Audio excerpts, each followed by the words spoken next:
ഈ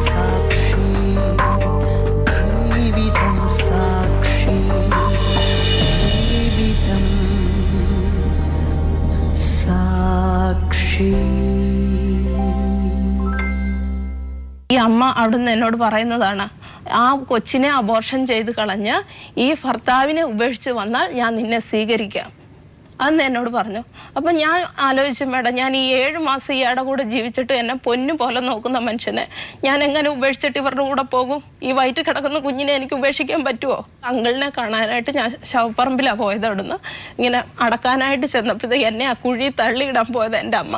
അറിയോ, 9 മാസമായി 11, ഞാൻ 31-ാം തീയതിയാണ് പ്രസവിക്കുന്നത്, ജൂലൈ 31-ന്. അങ്കിള് മരിക്കുന്നത് ജൂലൈ 11-ാം തീയതി. മോശപ്പെട്ട രീതിയിലുള്ള ജീവിതമാണ് അമ്മയുടെ മക്കളുടെ.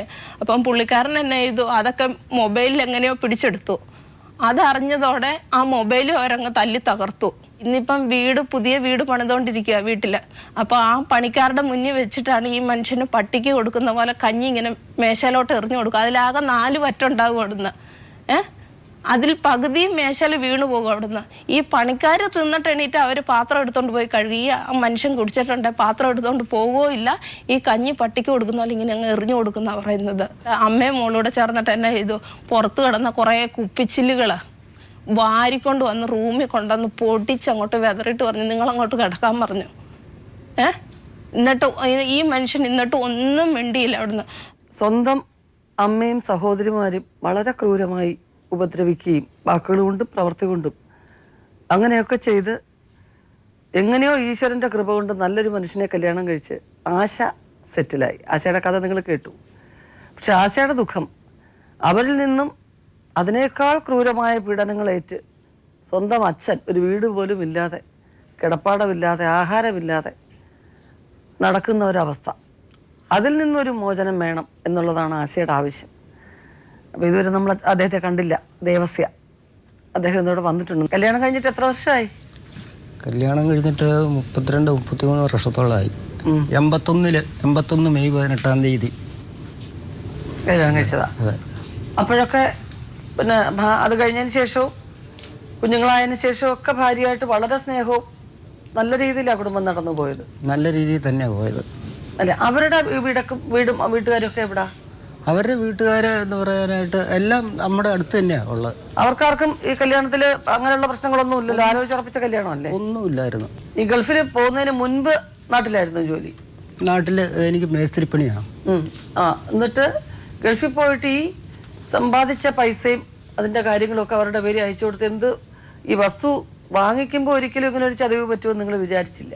എന്തിനാ നിങ്ങളുടെ കർണത്തടിച്ചത് നിങ്ങളുടെ മകള്? കർണത്തടിച്ചതെന്ന് പറഞ്ഞു കഴിഞ്ഞാൽ നിസ്സാര പ്രശ്നം. അത് ഒരു ദിവസം ഫസ്റ്റിലത്തെ വാർക്കടയെന്ന് ആദ്യം ഷെയ്ഡ് വാർക്കുന്ന, താഴേന്ന് ഷെയ്ഡ് വാർക്കും ഒരു കട്ടള നിരപ്പായി കഴിയുമ്പോൾ ആ വാർക്കുന്നന്ന് അതൊക്കെ പുറത്ത് പറയാൻ നാണം കെട്ട ഒരിതാണ്, പറയാതെ ഇരിക്കാൻ നിവൃത്തില്ലാത്തതുകൊണ്ടാണ്. ആ പണിക്കാർക്ക് കൊടുക്കാൻ വേണ്ടി കുടിക്കാൻ മേടിച്ച കാര്യം പറഞ്ഞ് 1000 രൂപ എൻ്റെ കയ്യിൽ തന്നു. അപ്പം ഞാനിങ്ങനെ കഴിഞ്ഞ ജനുവരി പണി തുടങ്ങിയത്. അന്ന് മുതലേ ഞാൻ ഈ വീട്ടിൽ നിന്നിങ്ങനെ പണിയുന്നതുകൊണ്ട് എൻ്റെ കയ്യിൽ പൈസ ഒന്നുമില്ല, പണിക്ക് പോകാത്തതുകൊണ്ട്.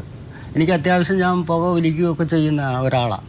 അപ്പം അതിന് പോലും പൈസ ഇല്ല. ഞാൻ എന്നിട്ട് പുറത്തുനിന്ന് ഇവരോടൊക്കെ കൂട്ടുകാരോടും കടയിൽ നിന്നൊക്കെ കടം മേടിക്കും. അതെവിടെയെങ്കിലും ഈ ലീവുള്ള ദിവസം വീട്ടിൽ പണിയില്ലാത്തപ്പോൾ ഒരു ദിവസം പുറത്ത് പോയിട്ട് കിട്ടുമ്പോൾ ഞാൻ കൊണ്ടുപോയി കൊടുക്കും. അങ്ങനെയാണ് ഞാൻ ജീവിക്കുന്നത്.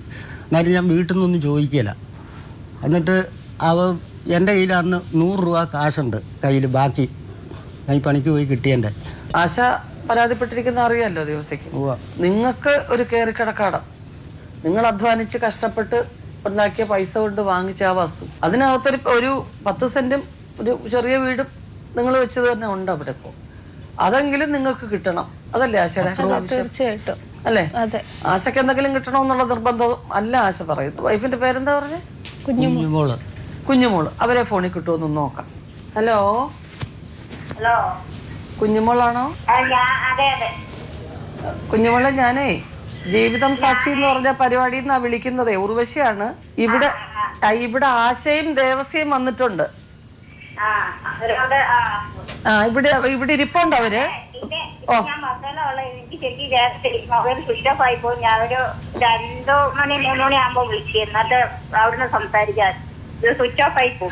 വേറൊന്നും അല്ല ചോദിക്കുന്നത്. കാരണം എന്താ വെച്ചാൽ ഇതിപ്പോ പ്രോഗ്രാം ഷൂട്ട് ചെയ്തോണ്ടിരിക്കുമ്പോഴല്ലേ നമുക്ക് വിളിക്കാൻ പറ്റുള്ളൂ.